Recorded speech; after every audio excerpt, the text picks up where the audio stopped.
Walk into a restaurant with a group of Scandinavians and watch closely what happens the moment the bill actually arrives at the table. Nobody freezes.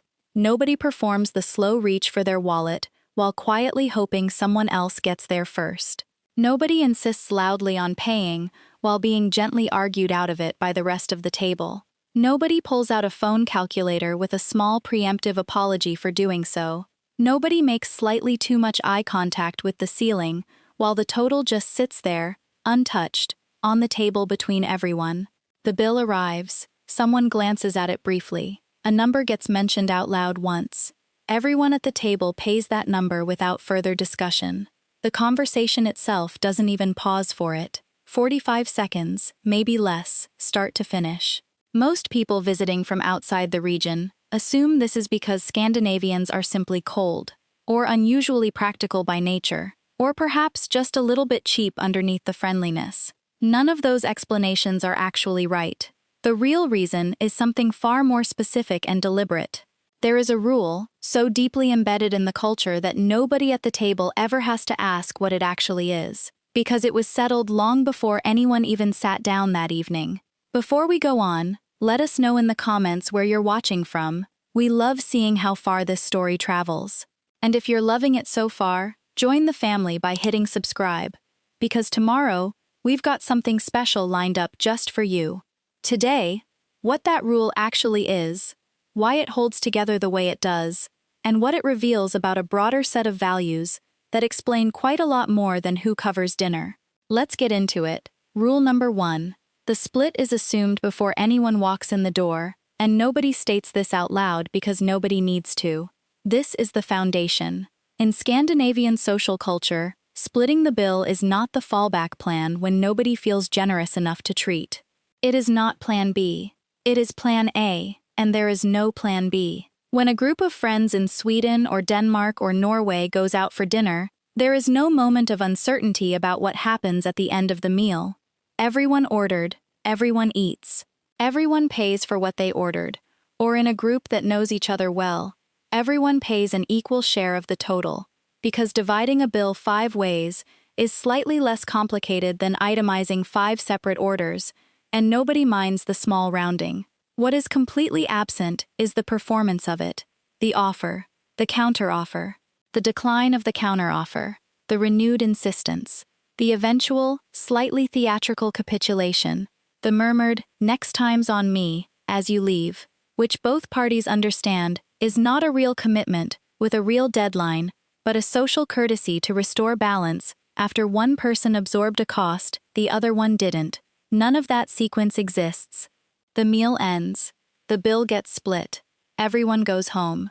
The evening is over, and not one person is carrying an invisible ledger entry from it. Rule number 2. The apps make it frictionless enough that informal debt cannot survive more than about 90 seconds after the check arrives. This is not just a cultural norm propped up by goodwill. It has infrastructure built specifically around it. Sweden has Swish. Denmark has mobile pay. Norway has Vips. These are not niche payment applications used by the unusually organized. They are national systems so deeply embedded in daily life that a Swedish grandmother uses Swish to pay her grandchild for help in the garden. A Norwegian teenager uses Vips to settle her share of a birthday dinner without anyone having to ask. If you run a small market stall in Copenhagen, you almost certainly have a mobile pay QR code on display before you have a proper sign. What this eliminates is the gap. The gap between agreeing in principle to split the bill and the bill actually getting split. That gap, in other cultures, is where informal debt quietly takes up residence.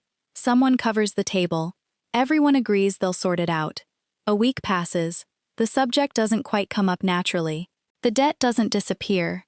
It just gets quieter and quieter, until at some point, it either gets settled in an awkward separate transaction, or it gets absorbed into the general background of who paid what last time, which nobody is actually tracking but everybody vaguely remembers.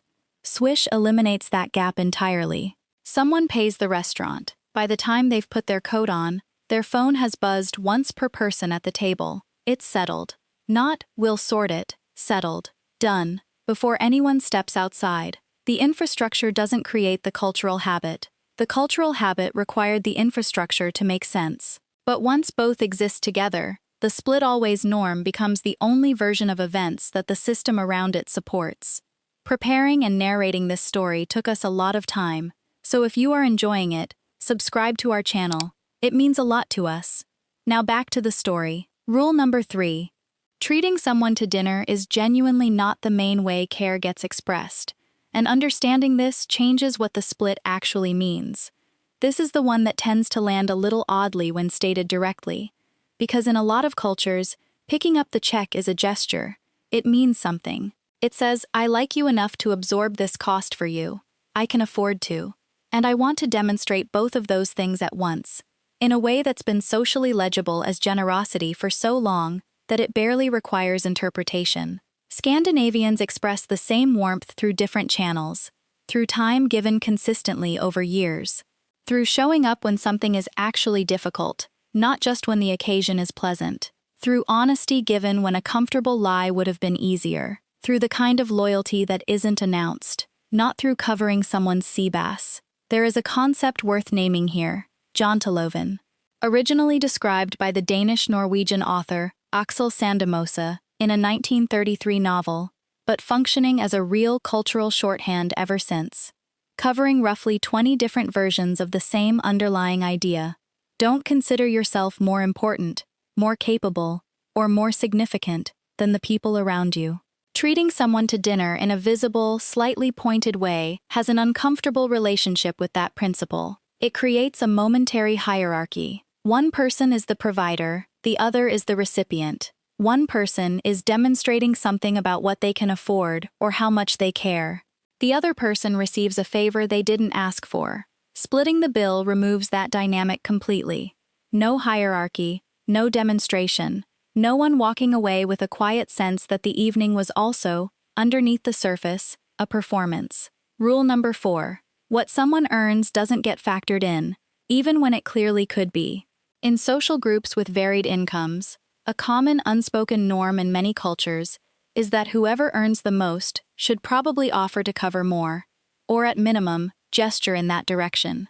The higher earner picking up the tab becomes a quiet acknowledgement of the difference, and everyone around the table understands what it means, and nobody says so.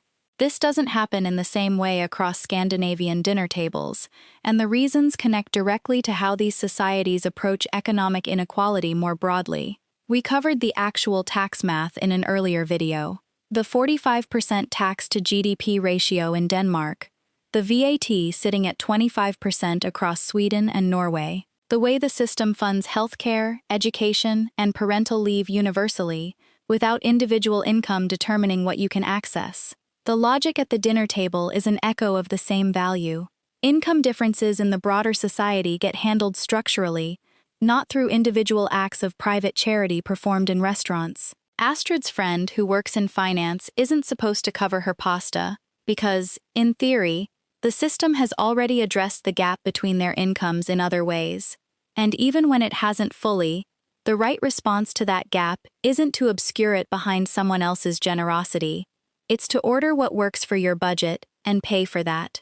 The gap is real. Covering it at the dinner table doesn't make it smaller. It just makes it invisible for one evening, while creating a small social debt that also, if you're being honest, carries some of the same discomfort as the original gap. Rule number 5. This applies to close friends. Maybe especially to close friends. The most common misread of the split always norm is that it's for acquaintances, or colleagues, or people you don't know well enough to let a small imbalance slide. And that real friendship means occasionally treating someone, because that's what it's always looked like. That's not quite how it works. If anything, the split always norm is held more consistently among close friends than among colleagues, and the reason is straightforward once you look at the math of long friendships. If you treat someone occasionally, you've introduced an implied future reciprocation. Do that a few times a year across a decade-long friendship, and what you've actually built is a small background system of informal debts and offsets that nobody explicitly agreed to track, that can't be easily resolved because nobody is openly acknowledging it, and that sits, faintly, underneath every subsequent dinner. Did we go even? Did I cover more last year? It's never said. It doesn't disappear. Splitting it every time means none of that exists. The friendship doesn't carry any financial residue from one evening to the next. You're at the table for the company. The bill is just a bill. When it's settled, it's completely gone. And both people know, with certainty, that the reason they came back is each other, not any accumulated obligation in either direction. Rule number 6. The rule isn't actually about money. It's about not wanting anyone to leave the table feeling like they owe something. This is the one underneath all the others. The whole structure of how Scandinavians split bills, the assumption that it happens, the apps that make it immediate, the cultural norm that keeps income and visible generosity out of the calculation, exists to protect something specific: the feeling of leaving a dinner without owing anyone anything. Not financially, socially, the kind of owing that accumulates when someone insists on covering you, and now, whether they intended this or not, the ledger isn't even. You had a pleasant evening, and somewhere inside it a small transaction occurred that neither person will mention, but that both people slightly carry. There's a Norwegian concept, selvstendighet, roughly translated as self-sufficiency, that values the ability to stand on your own, without depending on others for things you can provide for yourself. Letting someone pay for your dinner, especially without asking them to, sits a little uncomfortably against that. Not because the gesture isn't kind, but because receiving it means accepting a form of dependence, however minor, however temporary. Splitting the bill removes the obligation entirely. You paid for your evening, you're leaving with the same social balance you arrived with. The conversation, the company, the night itself, none of that carries a price tag in either direction. One honest complication worth naming before we close, because these things deserve both sides. For people from cultures where treating is a primary language of care, the Scandinavian approach can initially read as cold. And there are real moments, when someone is going through a genuinely hard financial stretch, where a spontaneous, "I've got this," from a close friend, would mean something. The split-always norm doesn't leave much room for that gesture. The infrastructure and the expectation both work against it. Whether that's a trade-off worth making is a reasonable thing to consider. The answer probably depends on which discomfort you find easier to live with. 6 things. The split is assumed before anyone sits down. The apps mean it actually happens, immediately, every time. Treating people isn't how care gets shown. Income stays out of the calculation. Close friends split it especially consistently. And the whole point is leaving without obligation, without hierarchy, without a ledger nobody agreed to keep. None of this is about the money. That's the point. The bill is the least interesting part of the meal. The Scandinavian rule just makes sure it stays that way. That's the story, for now. If you found it worth your time, subscribing and hitting the bell costs you nothing, and helps more than you'd think. Another one's coming tomorrow. Thanks for watching.